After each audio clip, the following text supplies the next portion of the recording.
Foul play is suspected after a body was found in Floyd County yesterday. Kentucky State Police is investigating after the body of Amber Spradlin was found in a home on Arkansas Creek in the Martin community Sunday.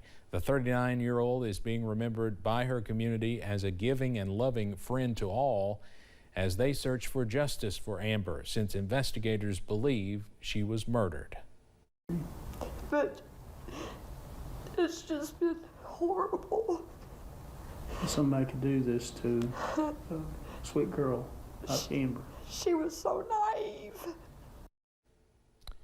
A Facebook page has already been created to gather support as Spradlin's loved ones wait for answers. WYMT's Buddy Forbes will have much more from the family and this case tonight at 11. The Laurel County Sheriff's Office is asking for your help in finding two theft suspects. The first one is a man who reportedly stole something at a business off US 25 just north of London this past weekend. In a Facebook post by the Sheriff's Office, the man was wearing a black undershirt with a red zip-up hoodie over it. The second suspect is a woman who reportedly stole a Guess-branded purse that was gray-colored yesterday. Officials say the purse reportedly contained cash, a bank card, and an ID. If you have any information, you should call the Sheriff's Office or message them on their Facebook page. School is out for the summer in many Kentucky districts, but the doors of one Eastern Kentucky high school will be open this week to help students in another kind of way. Grief counselors will be available at McGoffin County High School. That's after the death of a 16-year-old Saturday. Officials say Sam Wagers drowned at Paintsville Lake. WYMT's Phil Pendleton tells us how he's being remembered. The hallways of McGoffin County High School may not seem as bright when students return this fall.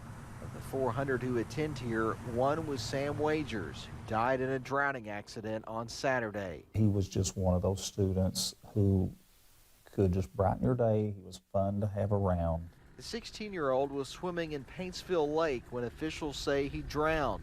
The accident happened Saturday, and word quickly spread through social media of what had happened. We're in that position now as a school to where we're on summer break, so that connectivity with our students is not there right now. We're not finding out news the way we would find out during a school year. Sam was called Sambo by his friends. The principal, Brian Conley, says he was fun-loving and had a bright future ahead of him. It's a message for all of us that those whom we love, those whom we care about, we need to make sure that that is conveyed regularly to those people. We don't know how long we may have. In 7 years, McGoffin County High School has dealt with student deaths about a half dozen times. Many of them were the result of accidents. It's always a fresh wound for us. There's always sadness, there's always shock, there's always heartbreak, and there's always the need to make sure we're caring for the people who need to be cared for.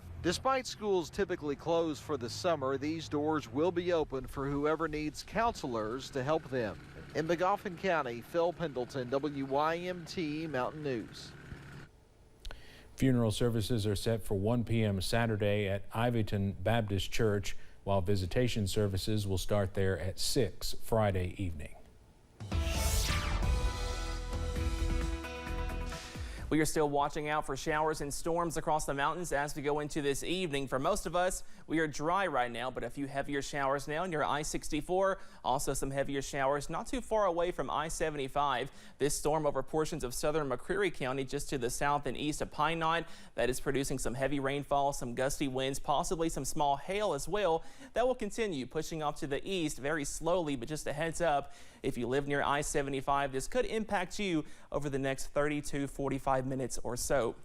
Also watching out for some heavier showers now from Lawrence County into Elliott County, also into Rowan County as well. If you're traveling on I-64, some heavy showers are possible over the next few minutes. All thanks to an area of low pressure we have over central Kentucky. This spin in the atmosphere and this low pressure system will continue to spin over our region for several days, and that will bring in more moisture and also more rain chances, not only tonight but also for much of the week ahead. Those temperatures, they stay mild and muggy into this evening. Most of us in the low to middle 70s, 75 in Pikeville, 72 for London, 76 over in in Jackson. And as we go into tonight, we stay mild and muggy, middle to upper 60s. Also watching out for a few more showers and more showers on Tuesday. All those details coming up in just a few minutes. Steve? Cameron, thank you. The Beshear administration is working to provide connectivity to all regions of the state to improve the lives and education of young kids. Today, the Lieutenant Governor helped AT&T present 75 donated laptops to students at Heinemann Settlement School. WYMT's Madison Carmouche has more. The Heinemann Settlement School, like many parts of eastern Kentucky, was left with little to nothing after the July flood. The flood happened right before the start of the new school year, which left the school in scramble mode. AT&T Kentucky reached out to partner with Heinemann Settlement School to get them back on their feet for the school year. And then here it is about a year later, and they approached us again with the availability of these funds to provide children with computers. And you know, we've been in existence since 1902, and really our longevity is really attributable to our ability to develop relationships and gain support from the community. AT&T Kentucky donated 75 laptops to the Heinemann Settlement School with hopes of helping to add connectivity to the region. And they can take them home. So digital inclusion is about access, about affordability, but also about adoption and having the tools to be able to navigate the online world.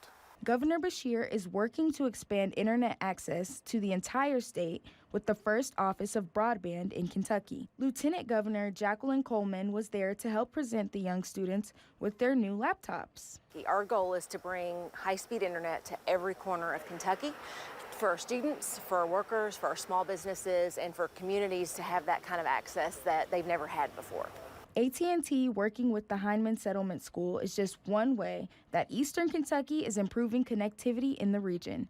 In Knott County, Madison Carmouche, WYMT Mountain News.